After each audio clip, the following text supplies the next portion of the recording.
umuri dunya waddin, wassalatu wassalamu ala mursalin, walhamdulillahirabbil alamin. Pada hari ini alhamdulillah Allah sudah mengizinkan kita semua ada pertemuan yang luar biasa dengan Bu Hera. Insyaallah nanti kita akan membahas tuntas tentang kemajuan pendidikan kita khususnya ya, umumnya, dan pendidikan Indonesia ini bisa lebih maju dan lebih hebat. Amin. Baik, ibu-ibu yang terhormat, ibu guru yang terhormat, pada kesempatan kali ini ada sambutan dari Bapak Kepala Sekolah ya Bapak ya.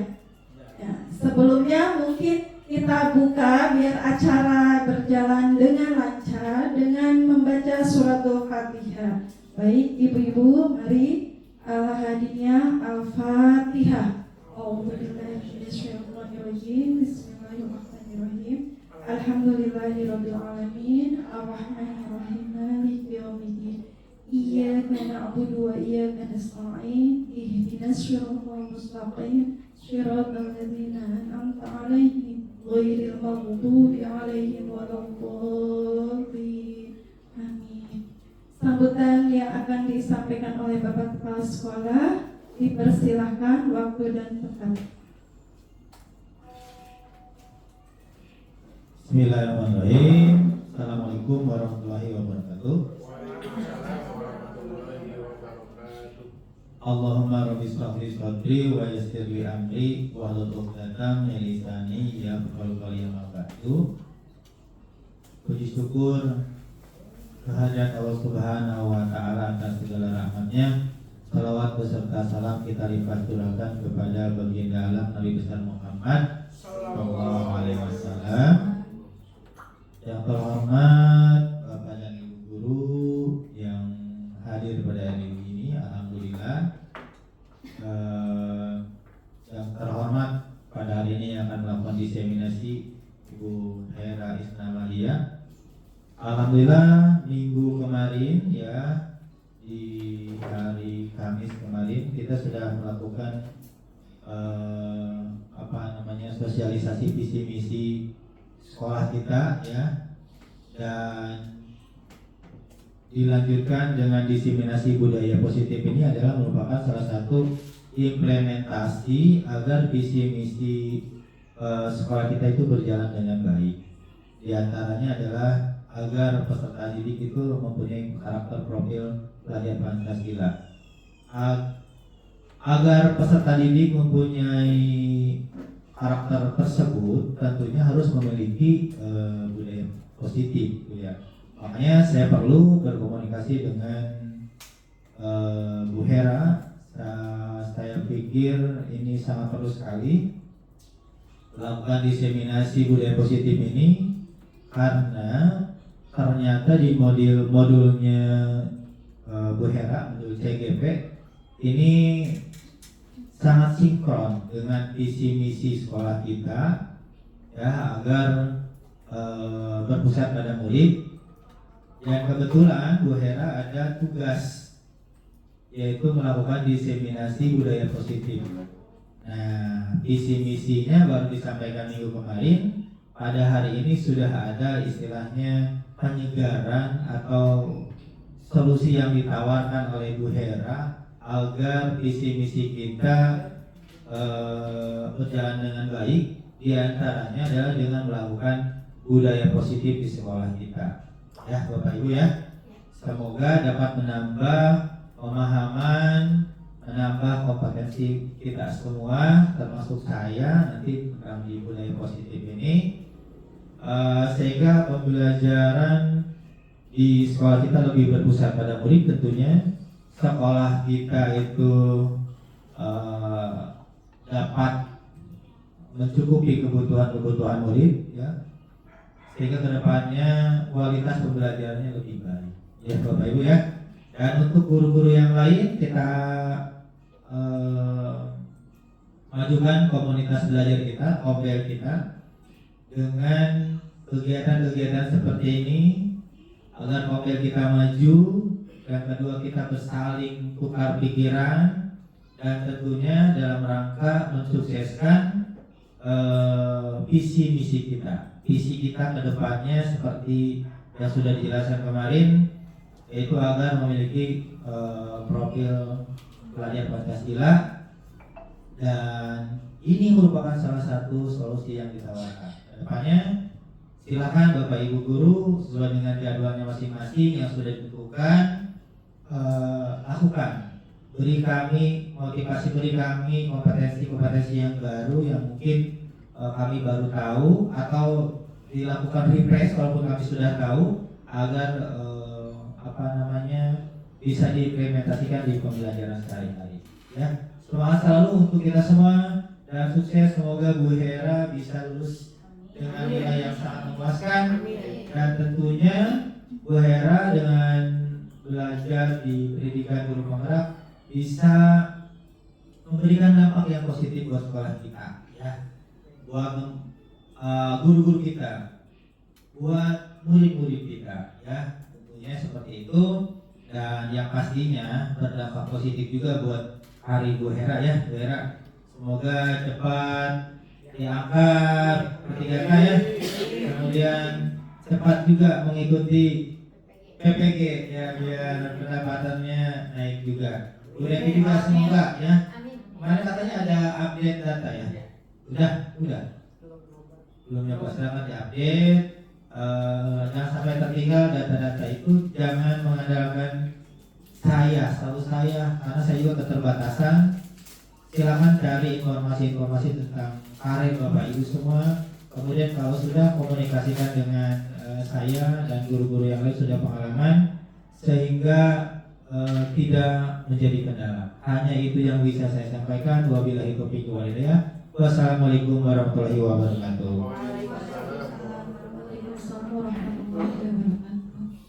Kami haturkan terima kasih dari Bapak Kepala Sekolah, Bapak Wali SPG, yang telah menyampaikan sambutannya berkaitan dengan visi dan misi pendidikan yang akan dikaitkan dengan materi ini yang akan disampaikan oleh Ibu Hera Isma Amalia SPD tentang diseminasi budaya positif. Kepada beliau kami haturkan.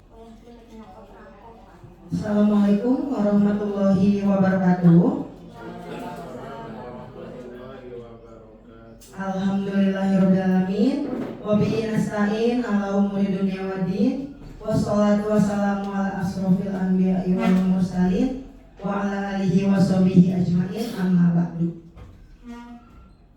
Puji syukur kehadirat Allah Subhanahu wa Ta'ala yang telah memberikan kita nikmat sehat walafiat, sehingga kita bisa berkumpul di lingkungan sekolah kita, ya, dalam acara diseminasi budaya positif.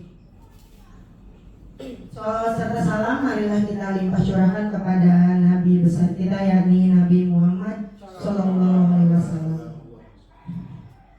Yang terhormat Bapak Kepala Sekolah SDNJ Cawang 01 beserta para guru dan staf dari SDNJ Cawang 01.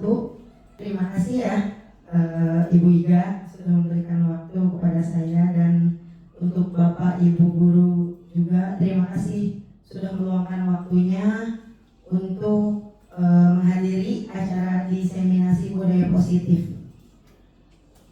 Langsung saja, ya. Di sini ada diseminasi budaya positif. Nah, untuk diseminasi budaya positif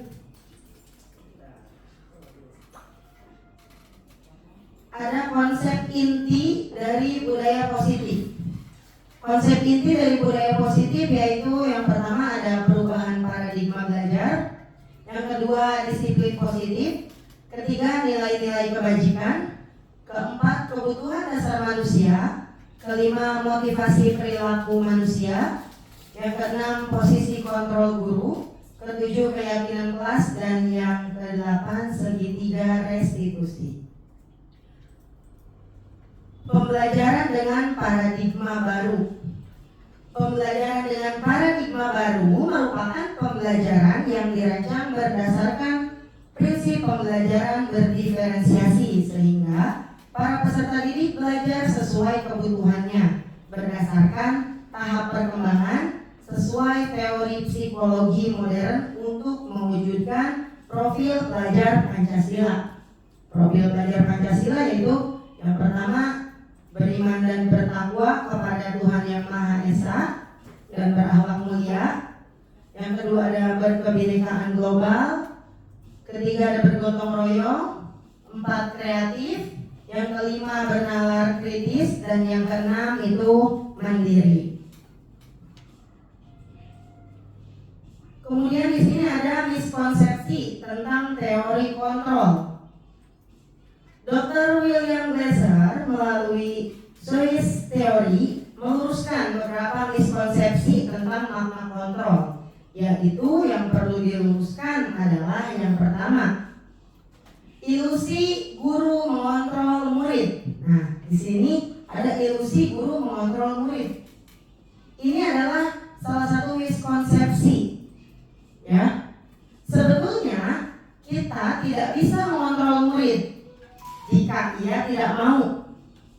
Harus ada dorongan sendiri dari diri murid. Jadi kita tidak bisa memaksakan jika murid itu tidak mau, kita tidak bisa memaksakan karena guru mengontrol murid itu hanya ilusi.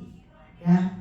Terus yang kedua ada ilusi bahwa semua penguatan positif, efektif dan bermanfaat. Semisal bujukan dan nasihat-nasihat jika terlalu dalam, murid bisa ketergantungan dan tidak mandiri dalam mengontrol dirinya. Kemudian ada ilusi bahwa kritik dan dapat membuat orang merasa bersalah dapat menguatkan karakter. Misal bujukan dan nasihat-nasihat jika terlalu dalam, murid bisa ketergantungan dan tidak mandiri dalam mengontrol dirinya. Kalau misalkan kita terlalu sering memberikan nasihat, mungkin murid kita itu akan ketergantungan ya. Jadi murid kita itu tidak mandiri. Terlalu otoriter ya. Iya, betul Bu.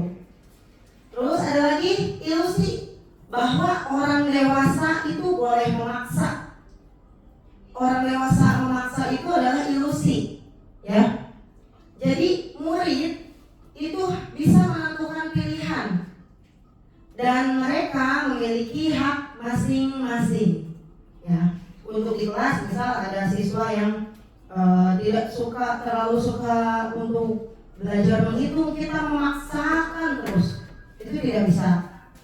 Ya walaupun memang itu bukan tidak boleh ya, tapi tidak bisa terlalu memaksakan. Iya, karena mereka memiliki hak masing-masing. Untuk kemudian ada mengubah paradigma stimulus respon ke pendekatan teori kontrol. Kita akan merubah paradigma yang tadinya stimulus respon ke pendekatan teori kontrol. Stephen R.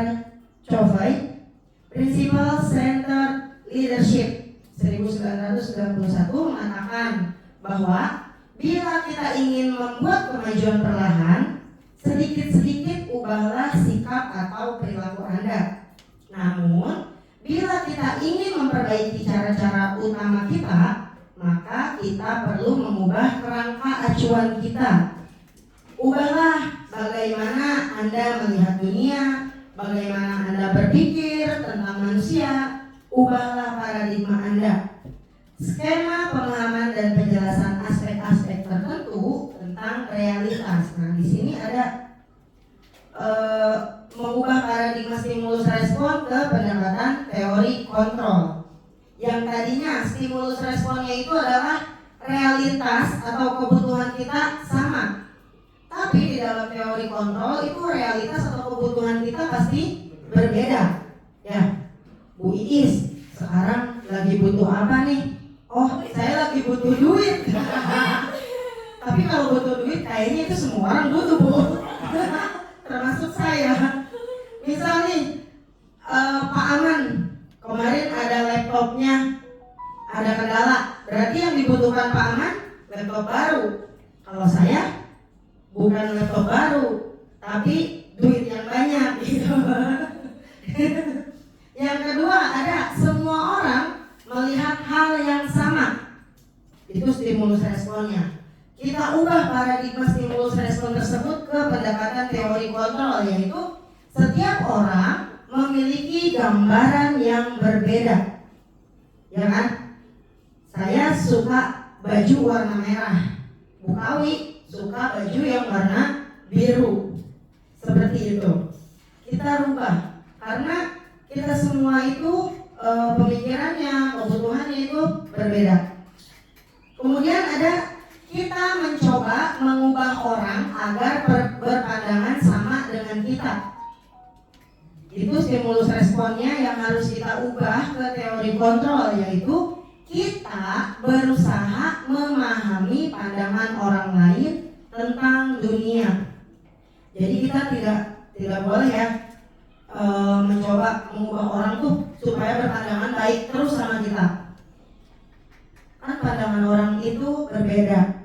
Mungkin si A, aku mah sebel ke si B, tapi si B maksa nih, kamu tuh harus suka sama aku.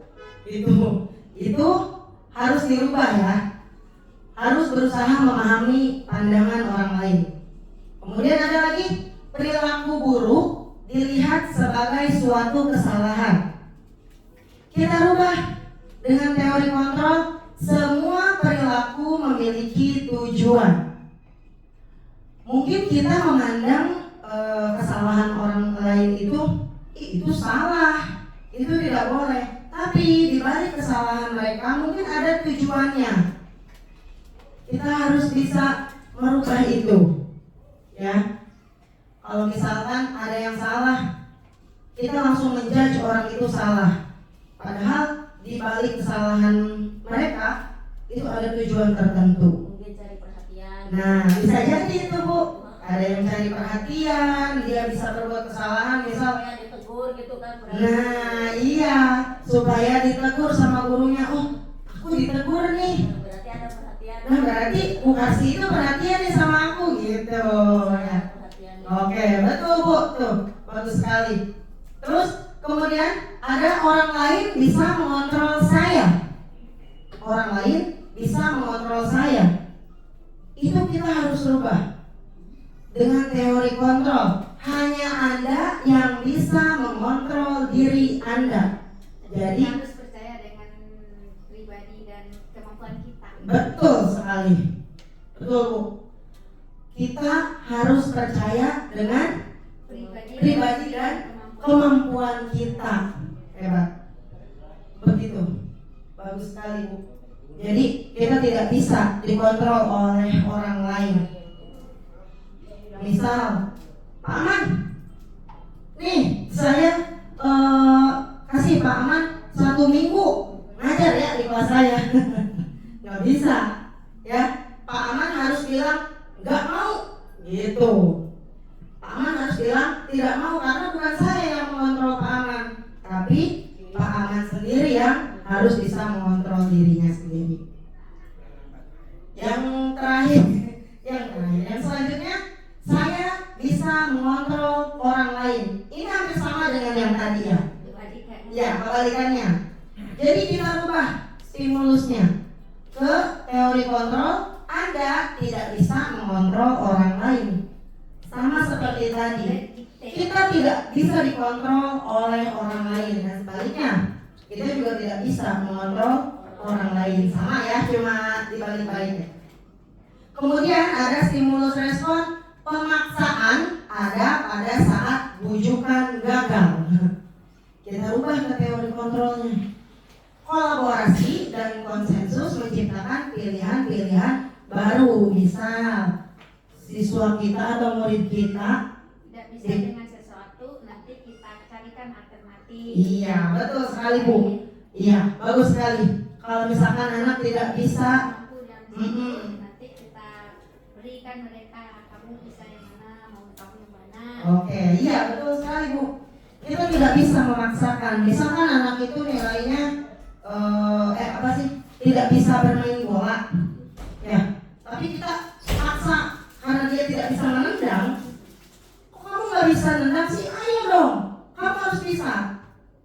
Bukan seperti itu ya, tapi kita harus bisa berkolaborasi dengan murid tersebut. Kalau misalkan mereka tidak bisa, coba kita kasih raket aja, mungkin dia lebih bisa di badminton. Gampang lari gitu masa Nah, bisa. iya betul Bu, masa lari nggak bisa gitu ya. Jalan di depan aja jalan. Iya, jadi kita tidak bisa memaksakan kalau misalkan ada murid kita yang gagal, karena yang tadi kan setiap orang itu berbeda. Yang terakhir ada model berpikir menang atau kalah. Kita rubah dengan model berpikir menang. Pokoknya kamu bisa lah. Iya, pasti kamu bisa. Nggak ada menang kalah. Gitu. Iya, walaupun misalkan kamu kalah, kamu mah tetap menang kok di hati ibu. Asik. Iya, seperti iya, kamu mah tetap menang kok di hati ibu. Gitu. Jadi kalau misalkan murid kita nggak apa sih? Iya, jadi anak itu merasa ada kebanggaan tersendiri. Oh, ternyata aku nggak diomelin. Karena kan murid kita kalau misalkan melakukan kesalahan atau gagal dalam sesuatu, takut ya, takut diomelin. Nanti aku takut diomelin, gitu. Padahal kita tidak ngomel. Itu ini adalah mengubah paradigma stimulus respon ke pendekatan teori kontrol. Untuk selanjutnya ada disiplin positif. Disiplin positif. Coba Bapak Ibu, apa yang pertama kali terlintas di pikiran Bapak Ibu kalau misalkan mendengar kata disiplin? Tata tertib biasanya. Tata tertib, waktu, apalagi taat aturan, apalagi biasanya kalau misalkan Mendukung. takut dihukum, bisa disiplin. Apa nih yang terlintas pertama kali di Bapak Ibu? Wajib ngomong, wajib. Ada disiplin, Nilai-nilai yang baik. nilai-nilai yang baik, betul sekali. Itu pasti ya, kalau misalkan kita mendengar kata disiplin, paman bukan cicing wae. Tepat waktu. Pasti pertama kali yang terlintas di dalam kata disiplin, oh pasti harus tepat waktu nih. Oh harus taat aturan nih, gitu ya. Aku tidak boleh datang terlambat. Nanti aku dihukum. Itu. Nah di sini disiplin itu berasal dari kata disiplina yang artinya itu adalah belajar. Paman ayah, paman di jadi paman. Disiplin mengacu pada disiplin diri yang memiliki tanggung jawab terhadap apa yang dilakukannya berdasarkan nilai-nilai yang diyakini, ya. Jadi disiplin itu mengacu pada disiplin diri yang ada di diri kita. Kita punya tanggung jawab. Tanggung jawab berarti kita disiplin itu akan langsung ada. Iya, betul Bu. Pasti. Kalau misalkan kita sudah memiliki rasa tanggung jawab, Pasti ya, disiplin juga ada. disiplin itu pasti ada. Paman tunggu aja. Santai Paman, santai. Emang bete. Nah, Paman lain, paman. Terus paman jadi gepek. Ini mah contoh. ya ini mencontoh Pak. Cuma Di pasti. sini itu arti dari disiplin. Nah, kalau misalkan disiplin positif itu apa sih? Disiplin positif merupakan salah satu cara penerapan disiplin yang bertujuan menumbuhkan kesadaran serta memberdayakan peserta didik tanpa imbalan penghargaan atau reward, ancaman atau hukuman. Jadi nggak ada tuh kalau misalkan murid itu terlambat, sana kamu lari lapangan 10 kali. Jangan ya. Bukan seperti itu, tapi disiplin positif itu kita menumbuhkan kesadaran murid tersebut, kesadaran dan memberdayakan peserta didik itu tanpa imbalan atau tanpa ancaman atau hukuman. Jadi kalau misalkan ada ancaman, hukuman atau reward, itu nanti murid datang tepat waktu itu bukan karena kesadaran dirinya, tapi karena terpaksa. Aku mau datangnya jam 6 biar dapat hadiah dari Bu Devi gitu. Itu bukan disiplin positif namanya, karena murid tersebut mengharapkan sesuatu bukan dari kesadaran dirinya sendiri. Begitu ya Bapak Ibu? Ya. Ya Pak Aman. Jadi di sini sebagai pendidik, tujuan kita adalah menciptakan peserta didik yang memiliki disiplin diri sehingga mereka berperilaku mengacu kepada nilai-nilai kebajikan universal dan memiliki motivasi intrinsik dalam perubahan perilaku ke arah yang lebih baik. Kalau misalkan kita memberikan hukuman terus, nanti anak juga mikir, aku dihukum terus sebenarnya capek gitu ya. Tapi kita harus bisa menciptakan peserta didik yang memiliki disiplin diri. Jadi atas kesadaran diri mereka. Karena misal untuk datang tepat waktu atau mengerjakan PR itu adalah tanggung jawab mereka atau tanggung jawab kita sebagai guru. Misalkan untuk datang tepat waktu, misalnya seperti itu ya. Tapi bukan karena takut hukuman atau bukan karena takut diomongin, karena kesadaran diri. Jadi kan di sini ada nilai-nilai kebajikan. Nah, untuk selanjutnya ada nilai-nilai kebajikan. Nilai yang disepakati bersama, lepas dari suku bangsa, agama, bahasa maupun latar belakangnya. Ya, nilai-nilai ini merupakan payung besar dari sikap dan perilaku kita, atau nilai-nilai ini merupakan fondasi kita berperilaku. Ya, nilai-nilai kebajikan adalah sifat-sifat positif manusia yang merupakan tujuan mulia yang ingin dicapai setiap individu. Di sini ada contoh nilai-nilai kebajikan institusi atau organisasi. Yang pertama, contoh nilai dari profil pelajar Pancasila yang sudah tadi disebutkan ya. Yang pertama ada beriman, bertakwa kepada Tuhan Yang Maha Esa dan berakhlak mulia. Kemudian ada mandiri, bernalar kritis, berkebinekaan global, bergotong royong dan kreatif. Yang kedua ada contoh nilai kebajikan dari Ibo Primary Years Program atau PYP, yaitu ada toleransi, rasa hormat, integritas, mandiri, menghargai, antusias, empati, keingintahuan, kreativitas, kerjasama, percaya diri, dan komitmen. Untuk yang ketiga, ini ada contoh nilai kebajikan dari keterampilan hidup atau life skill, yaitu nilai kebajikannya dapat dipercaya, lurus hati, pendengar yang aktif, tidak merendahkan orang lain, dan memberikan yang terbaik dari diri. Untuk selanjutnya ada kebutuhan dasar manusia. Kebutuhan dasar manusia adalah segala sesuatu yang kita lakukan untuk mendapatkan apa yang kita inginkan. Seluruh tindakan yang kita lakukan itu memiliki tujuan tertentu, dan semua usaha terbaik yang kita lakukan adalah dalam rangka agar kebutuhan dasar kita terpenuhi dengan baik. Setiap manusia pasti memiliki kebutuhan ya, dan kebutuhan kita pasti berbeda-beda. Nah, di sini kebutuhan dasar manusia. Yang pertama ada kebutuhan bertahan hidup.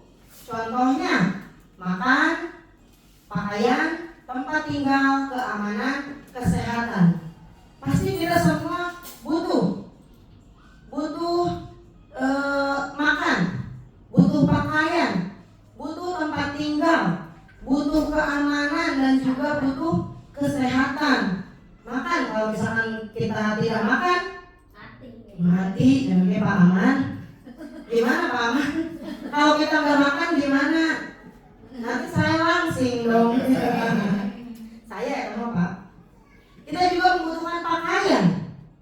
Pakaian itu adalah termasuk kebutuhan bertahan hidup. Kalau kita tidak berpakaian, nanti kita disebut orang gila. Orang gila dari mana gitu ya. Kita juga butuh tempat tinggal.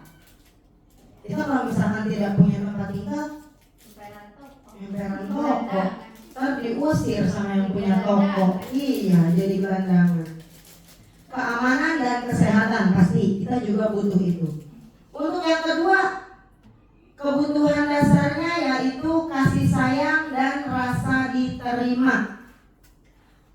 Contohnya rasa diterima, dipedulikan, berbagi, kerjasama, menjadi bagian dalam kelompok. Pasti ya, kita butuh kasih sayang dan rasa diterima. Supaya apa? Supaya kita merasa dipedulikan, supaya kita bisa bekerja sama, supaya kita bisa menjadi bagian dari kelompok. Yang ketiga ada penguasaan. Penguasaan itu ada harga diri, keinginan untuk dianggap, memimpin, berprestasi, diakui, dan didengar. Pasti kita butuh ya harga diri. Aku nggak mau harga diri aku diinjak-injak gitu. Terus keinginan untuk dianggap, masa kita nggak ada? Orang kita ada kok di sini. Gitu. Memimpin, berprestasi, diakui, dan juga didengar. Pasti Bapak Ibu ingin kan didengar? Mau nggak didengar? Kalau nggak dengar berarti ada. Iya, betul. Ada tapi anggapnya tidak ada. Iya, itu kalau tidak didengar. Itu adalah kebutuhan dari penguasaan. Yang keempat, kita butuh kebebasan. Kebebasan yaitu mandiri, memiliki pilihan, mencoba hal baru, mampu mengendalikan arah dirinya. Kita tidak mau dikekang, ya kan? Kamu tidak boleh main. Cukup kunci pantona, nangis. Padahal mungkin anak ingin mencoba hal baru, atau mungkin anak ingin mengendalikan arah dirinya, gitu ya. Terakhir, kebutuhan kita yaitu adalah kesenangan. Yang pertama, bermain, humor, antusiasme, dan tertawa. Bapak Ibu pasti butuh bermain kan? Betul. Healing. Shopping itu termasuk kesenangan. Kuliner, apalagi Bu Iis nih, si ratu kuliner. Kuliner, waduh gawat. Gitu ya, itu adalah kebutuhan kita. Kebutuhan kita dalam kesenangan. Kalau misalkan kita sedih terus, berarti kebutuhan kesenangan kita belum tercukupi. Ya, jadi coba kalau misalkan ingin mencukupi kesenangan kita, carilah, hiburlah diri sendiri. Ulah nungguan wae diajakan, kayak makan wae lah gitu. Daripada bunak di imah. Iya benar, ribut untuk diri sendiri. Kita juga butuh humor, butuh tertawa, tapi ulah tertawa sorangan. Umar, Mama. Jangan tertawa sendiri. Iya, nanti disangkanya orang gila. Tapi kadang sekarang mah ngelihat HP aja kita udah tertawa ya. Ya, berarti kita iya tertawa sendiri. Enggak Bu, kita tertawanya sama HP gitu aja biar nggak dibilang tertawa sendiri. Sekarang kan banyak hiburan di HP ya. Ada di TikTok, di di YouTube juga banyak. Kita bisa mencari kesenangan kita, ya. Bukan hanya keluar rumah, walaupun di dalam rumah juga nggak apa-apa. Biarin setrikaan mah, Bapak Ibu, ibu-ibu doang ini mah. Setrikaan mah biarin, lumpuk. Ntar juga dibawa ke laundry. Cuci piring biarin, kan kalau mau makan mah nggak ada piringnya, dicuci sendiri. Gitu. Itu untuk memenuhi kebutuhan kesenangan kita. Ya, biasanya ibu-ibu nih yang agak apa sih? Kalau kemana-mana repot. Iya, biasanya mending di rumah scroll TikTok juga sudah termasuk hiburan untuk kita. Nah, ini adalah 5 kebutuhan dasar manusia. Untuk selanjutnya ada motivasi perilaku manusia. Dan Gosen dalam bukunya Restructuring School Discipline menyatakan ada 3 motivasi perilaku manusia. Yang pertama, untuk menghindari ketidaknyamanan atau hukuman. Nah, motivasi yang ini adalah tingkat terendah dari motivasi perilaku manusia, ya. Biasanya orang yang motivasi perilakunya untuk menghindari hukuman itu akan bertanya, apa yang akan terjadi apabila saya tidak melakukannya?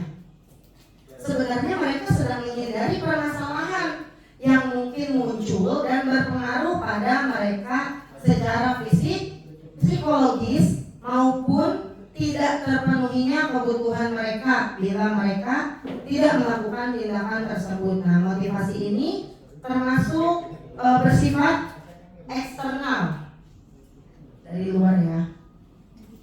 Yang kedua, untuk mendapatkan imbalan atau penghargaan dari orang lain. Motivasi ini satu tingkat dari motivasi tadi yang pertama. Di sini orang berperilaku untuk mendapatkan imbalan atau penghargaan dari orang lain. Orang dengan motivasi ini akan bertanya, apa yang akan saya dapatkan apabila saya melakukannya? Mereka melakukan suatu tindakan untuk mendapatkan pujian dari orang lain yang menurut mereka penting dan mereka letakkan dalam dunia berkualitas mereka. Nah, mereka juga melakukan sesuatu untuk mendapatkan hadiah, pengakuan atau imbalan. Nah, motivasi ini juga bersifat eksternal. Jadi ada 2 ya, motivasi yang bersifat eksternal.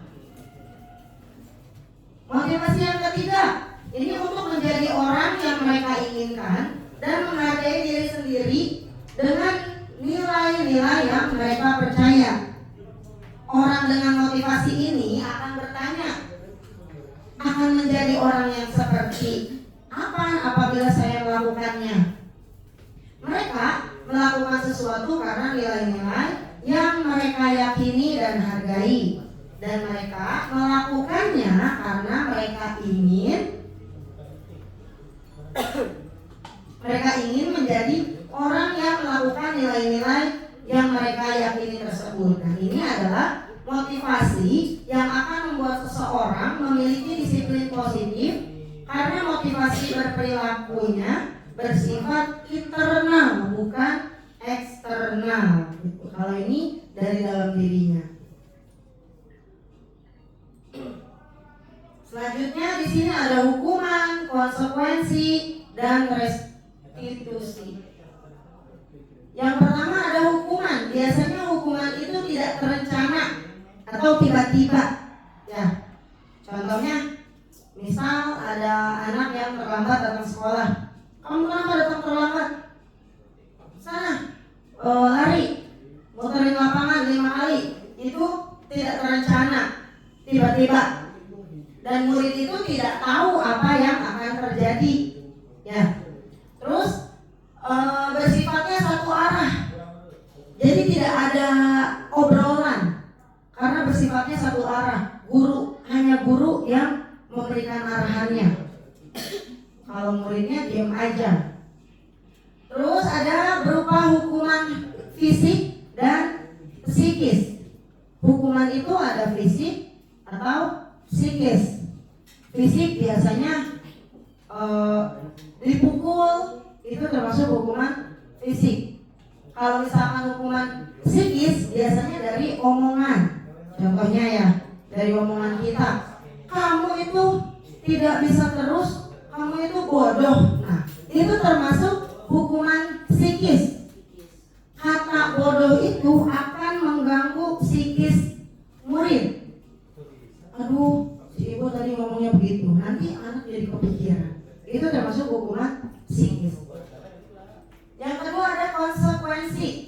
Nah, kalau konsekuensi itu terencana, ya, terencana atau disepakati sesuai peraturan. Kalau kamu terlambat, Iya, hukumannya gini, itu disepakati dulu. Itu namanya konsekuensi. Tapi tetap murid tidak akan nyaman dengan konsekuensi, ya, karena hampir sama dengan hukuman, hanya saja terencana. Terus sikap guru selalu memonitor murid. Jadi kita selalu memonitor murid.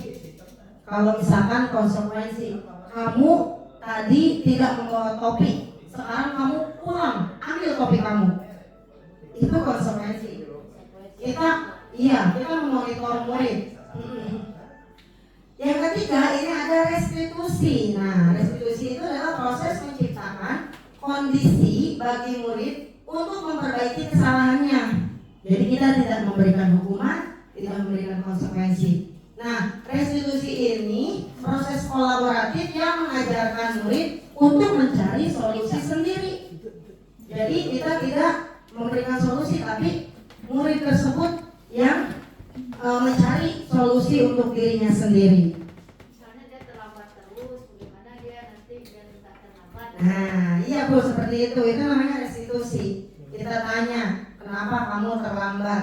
Gimana caranya supaya kamu tidak terlambat lagi? Nah, nanti kan si anak itu memberikan solusinya untuk dirinya sendiri. Oh iya Bu, nanti aku bangun tidurnya tidak akan terlalu malam supaya tidak bangun terlambat atau siangan, gitu ya. Itu adalah perbedaan dari hukuman, konsekuensi, dan restitusi. Selanjutnya di sini ada 5 posisi kontrol guru. 5 posisi kontrol guru itu ada yang pertama sebagai penghukum, yang kedua pembuat merasa bersalah, iya, yang ketiga teman, keempat pemantau, dan yang kelima adalah manajer. Nah, supaya kita lebih memahami lagi 5 posisi kontrol guru ini, kita simak dulu video pada slide berikut ya, Bapak Ibu.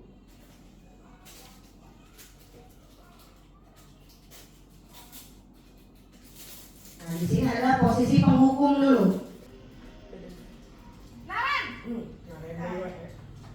Sini kamu.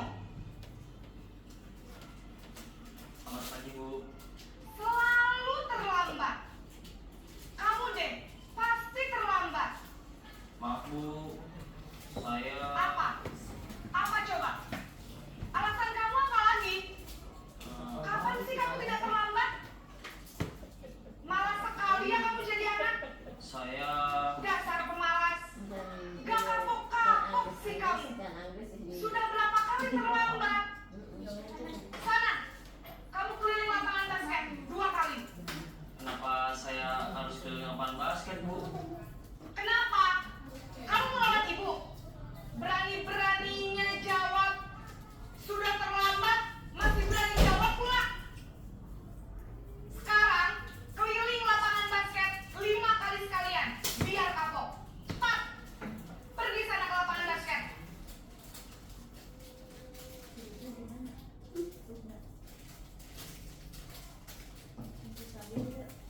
Nah, video ini tadi menunjukkan bahwa si guru ini berada di posisi penghukum ya. Nah, posisi penghukum itu biasanya menghardi, menunjuk-nunjuk, berkacak pinggang, membentak, dan hukumannya itu verbal atau fisik. Ya, tadi dia ngomong apa tadi? Kamu, Lari lapangan. ya benar.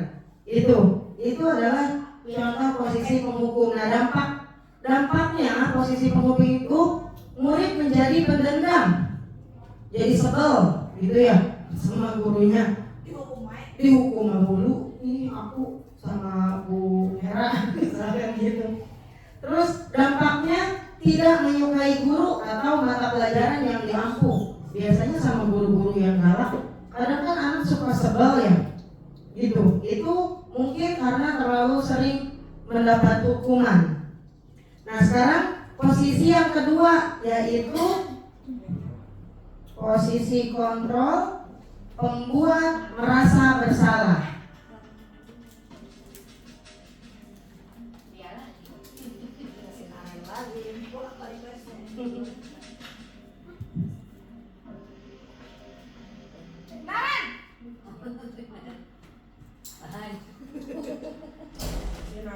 Naren, Naren, kamu kenapa terlambat lagi, nak? Ya Tuhan, Naren, kamu senang ya bikin aku susah ya? Kalau kamu terlambat lagi, nanti ibu yang ngomong. Ya Allah, nak, disangka ibu tidak bisa membina kamu. Duh, gimana ini? Maaf Bu. Duh, Gusti Naren, kamu suka ya kalau ibu ditegur bapak kepala sekolah? Terus, sekarang ibu harus tulis apa ini di buku absen? Ini kamu sudah sering terlambat loh. Ibu harus apa coba? Maaf Bu. Maaf sekali. Ya sudah, lain kali jangan bikin ibu susah lagi ya nak ya. Ibu tidak akan kuat lagi kalau kamu begini terus. Bisa jantungan kalau pasti. Maaf sekali. Ya Allah, Arif. Sebentar lagi bebas. Pengalaman pasti ya seperti ini. Posisi pembuat merasa bersalah. Apa sih posisi pembuat merasa bersalah? Nah, biasanya suaranya sih cenderung lembut, tenang, tapi kata-katanya menyalahkan murid. Ya ampun Naren, kayak tadi ya, bisa jantungan nih ibu. Itu contohnya. Terus guru akan menyatakan hal-hal yang merasa kesalahan itu ada pada murid. Jadi murid itu akan merasa, ya Allah, berarti kesalahan aku ini banget ya, berat banget, apa ya, salah banget ya, kok ibu sampai begitu. Nah gitu. Nah posisi pembuat merasa bersalah ini dampaknya membuat murid itu akan merasa bersalah. Mereka akan merasa mereka tuh gagal. Aduh, salah lagi gitu. Yang keduanya dampaknya adalah menjadi rendah diri dan menarik diri dari lingkungan. Nanti murid tersebut akan malu ya, akan merasa malu kalau misalkan selalu pembuat merasa bersalah. Nah sekarang posisi kontrol yang ketiga. Posisi kontrol yang ketiga adalah posisi sebagai teman.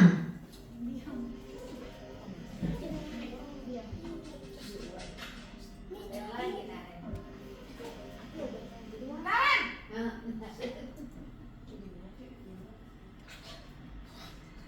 Selamat pagi Bu.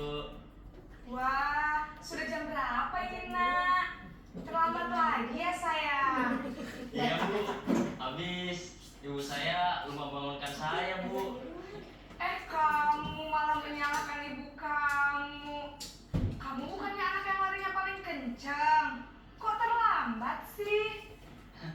Iya Bu. Saya memang terlambat bangun tadi. Jadi biarpun saya lari kencang, tetap gak kekejar Bu. Ya sudah sana. Nanti lain kali larinya lebih kencang lagi ya. Biar gak terlambat lagi. Bikin senang ibu. Demi ibu. Bisa kan? Bisa lah Bu. Ya sudah sana masuk kelas. Ibu beresin urusan absen kamu. Kamu ini ada-ada saja. Bisa bener. Nah ya kalau yang ini adalah posisi sebagai teman. Ya tadi ada kata-kata yang bisa Diatur. Negosiasi. Nah ada suara guru itu akan ramah kalau misalkan posisinya sebagai teman. cenderung bersenda gurau untuk menghangatkan suasana. Contohnya kayak tadi ya, kamu malah menyalahkan ibu kamu, kan kamu harinya paling kenceng gitu ya. Itu untuk menghangatkan suasana. Tapi dampak posisi guru sebagai teman ini, murid akan bergantung kepada satu orang karena ini faktor ketergantungan. Yang kedua, murid tidak mandiri dan tidak bisa berpikir untuk diri sendiri. Itu dampak dari posisi kontrol guru sebagai teman. Nah, yang keempat, ini ada lagi posisi sebagai pemantau atau monitor. Sinaren lagi.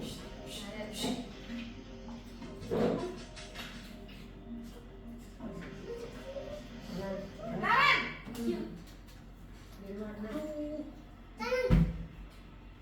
Selamat pagi, Bu.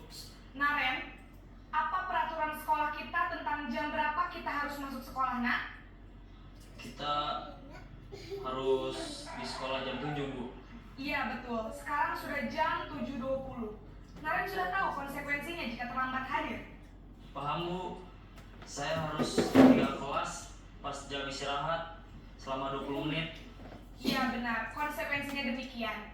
Jadi nanti jam 9.30 pas istirahat, kamu harus tinggal di kelas, kerjakan tugas tambahan untuk ketertinggalan kamu, ya? Baik, Bu. Nah, kalau yang ini adalah posisi pemantau. Tadi ada kalimat bertanya konsekuensi. Nah, itu biasanya posisi kontrol guru. Posisi kontrol guru sebagai pemantau biasanya menanyakan konsekuensi. Nah, posisi pemantau ini akan bersuara datar, tidak emosional, tidak juga bersenda gurau ataupun menggunakan suara tinggi. Nah, di posisi pemantau tercipta identitas diri positif atau berhasil. Pemantau perlu senantiasa memantau pada saat murid diberi sanksi. Jadi walaupun kita memberikan sanksi kepada murid, kita tetap memantau mereka. Itu adalah posisi sebagai pemantau. Dampaknya apa? Posisi sebagai pemantau, murid akan menghitung konsekuensi dan hadiah tanpa memahami sepenuhnya, memahami nilai kebijakan yang dituju. Jadi murid itu akan, kalau misalkan aku terlambat pasti dapat konsekuensinya begini. Jadi udah biasa, misal begitu. Itu adalah dampak dari posisi pemantau. Dan tidak sepenuhnya mandiri. Jadi harus kita yang mengatur mereka karena kita memberikan konsekuensi. Nah, yang terakhir ada posisi sebagai manajer.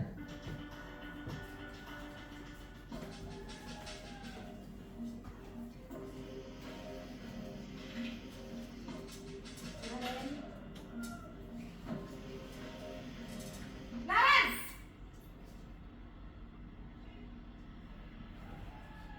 Selamat pagi, Bu.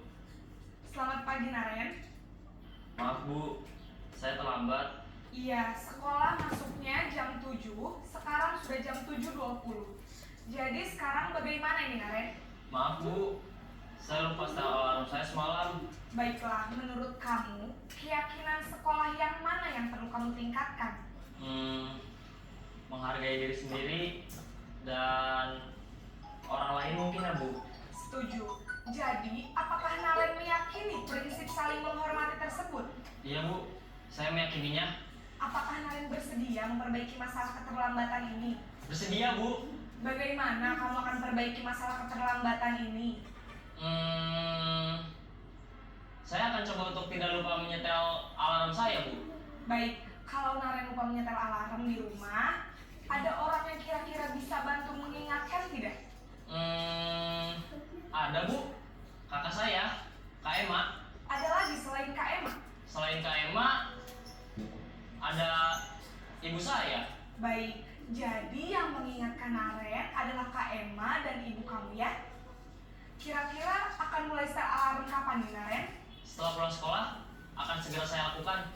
Baik, jadi Naren akan setel alarm untuk bangun besok pagi dan akan diingatkan oleh kakak dan ibunda Naren ya. Ada lagi yang mungkin perlu dilakukan, Naren? agar tidak terlambat bangun lagi. Tidak ada, Bu. Baik, Naren. Terima kasih untuk kerjasama kamu. Sekarang kamu perlu kembali ke kelas untuk belajar. Baik, Bu. Terima kasih. Nah, ini adalah posisi manajer. Perlahan ya, ada solusinya. iya. Siswa itu ditanya solusi dan menanya apa sih? Memberikan solusi sendiri yang awalnya dari alasannya kenapa bangun terlambat, terus menanyakan keyakinan yang diyakininya, terus menanyakan solusinya juga. Nah, di posisi manajer ini suara gurunya netral, tidak emosional, tidak terlalu ramah, dan tidak bernada tinggi. Di posisi manajer tercipta identitas positif atau berhasil. Lalu guru akan dengan tulus mengajukan pertanyaan-pertanyaan bermakna agar membuka pikiran murid. Yang tadi contohnya ya, apa keyakinannya, terus apa yang akan kamu lakukan untuk tidak terlambat lagi. Guru juga membimbing murid untuk memecahkan masalahnya secara mandiri. Tadi si Naren itu kan ditanya ya, apa yang harus kamu lakukan? Dan si Naren menjawab, aku akan menyetel alarm dan akan memberikan mengajukan ini ke KMA untuk membangunkan si Naren. Ya, dampak posisi manajer ini murid akan menjadi mandiri, lalu percaya diri dan dapat memecahkan masalahnya sendiri. Nah, posisi mana nih yang dapat menunjang motivasi intrinsik murid? Kira-kira dari 5 posisi kontrol yang tadi, posisi mana yang dapat menunjang motivasi intrinsik murid? Manajer. Posisi manajer, betul sekali. Posisi manajer.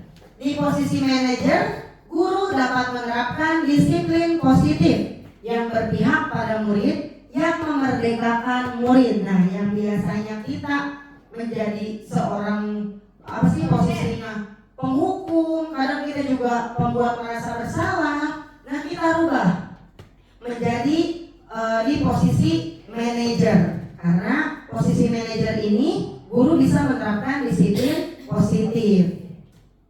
Nah, kita di sini ada pertanyaan nih.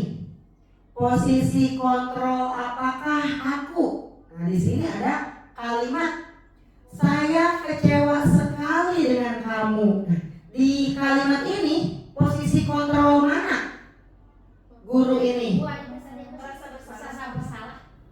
Oh, coba kita lihat apa posisinya. Iya, betul. Posisiku adalah pembuat merasa bersalah. Karena tadi ada kalimat saya kecewa sekali dengan kamu. Jadi murid akan merasa bersalah. Ibu jadi kecewa nih sama aku gitu ya, karena kesalahan aku. Nah, kemudian di sini ada kalimat kamu tidak pernah benar melakukannya. Posisi kontrol yang mana yang ada pada kalimat ini? Hukuman. Ya, Hukuman. sebagai Penghukum. penghukum. Coba kita lihat. Iya, betul. Posisi sebagai penghukum karena langsung menjudge murid. Iya, betul sekali. Yang ketiga, apa rencanamu untuk menyelesaikan masalah ini? Manajer. Betul sekali, itu posisi manajer. Jadi kita ubah posisi kontrol kita sebagai manajer ya. Untuk selanjutnya yaitu keyakinan kelas. Mengapa keyakinan kelas? Mengapa bukan peraturan kelas? Nah, pembentuk keyakinan kelas yang pertama yaitu bersifat abstrak, lalu berupa pertanyaan universal. Yang ketiganya dibuat dalam pernyataan positif. Jadi pernyataan di dalam keyakinan kelas itu berbentuk positif. Contohnya dari tidak membuang sampah sembarangan dirubah menjadi buanglah sampah pada tempatnya. Contohnya lagi, dilarang datang terlambat, kita rubah menjadi positif, datang tepat waktu itu adalah pernyataan dari negatif menjadi positif. Selanjutnya ada sedikit saja agar mudah diingat. Membuat keyakinan kelas itu jangan terlalu banyak. Ya, maksimalnya 10 lah supaya murid kita mudah mengingat keyakinan kelas kita. Selanjutnya yaitu sesuai dengan kondisi kelas dan sekolah sehingga mudah diterapkan. Kita bisa membuat keyakinan kelas yang sesuai dengan kondisi kelas dan sekolah kita supaya murid kita itu mudah menerapkan keyakinan kelas tersebut. Yang terakhirnya itu semua warga sekolah atau warga kelas dilibatkan saat membuat keyakinan kelas. Nah, di sini keyakinan kelas itu harus dibuat bersama, bukan hanya dari pihak sekolah saja atau dari guru saja, tapi kita juga melibatkan warga sekolah. Contohnya kalau misalkan di kelas kita melibatkan murid kita untuk memberikan keyakinan kelas yang mereka yakini, seperti itu ya. Nah, selanjutnya ada segitiga restitusi. Apa segitiga restitusi? Segitiga restitusi itu suatu proses dialog yang dijalankan guru atau orang tua agar dapat menghasilkan murid yang mandiri dan bertanggung jawab. Segitiga restitusi ini memiliki 3 tahapan. Yang pertama adalah menstabilkan identitas, yang kedua validasi tindakan yang salah, dan yang ketiganya adalah menanyakan keyakinan. Menstabilkan identitas. Menstabilkan identitas ini berdasarkan prinsip membuat kesalahan adalah bagian dari proses pembelajaran. Untuk menstabilkan identitas, kita bisa menggunakan kalimat berbuat salah itu wajar. Jadi itu ya. Yang pertama kan kita harus menstabilkan identitas. Kalau misalkan kita ada murid kita yang berbuat salah, bisa kita ngomong berbuat salah itu wajar nak, atau tidak ada manusia yang sempurna. Terus ada lagi contohnya, ibu bapak juga pernah melakukan itu. Ada lagi, ibu bapak tidak mau mencari siapa yang salah, tapi ibu atau bapak ingin mencari solusi dari permasalahan ini. Nah, ini adalah contoh kalimat untuk menstabilkan identitas murid. Ini tahap yang pertama. Tahap yang kedua ada validasi tindakan yang salah. Berdasarkan prinsip, setiap perilaku itu berupaya memenuhi suatu kebutuhan tertentu. Nah, untuk memvalidasi tindakan yang salah, kita bisa menggunakan kalimat, kamu pasti punya alasan mengapa melakukan hal itu. Jadi kita menanyakan alasannya. Pastikan siswa tersebut melakukan kesalahan ada alasan tertentu. Yang keduanya, kamu melakukannya karena mempertahankan sesuatu yang penting bagi kamu. Itu. Ini adalah contoh kalimat dari validasi tindakan yang salah. Tahapan kedua. Yang tahapan ketiganya yaitu menanyakan keyakinan. Murid akan diberi pertanyaan-pertanyaan bermakna untuk memunculkan motivasi secara intrinsik. Kita bisa menggunakan kalimat ini. Apa keyakinan kelas kita? Terus nilai-nilai apa yang telah disepakati bersama? Ini adalah tahapan menanyakan keyakinan. Nah, di sini ada contoh dari penerapan segitiga restitusi. Maka silahkan tonton dari contoh penerapan segitiga restitusi yang sudah saya buat bersama murid kita.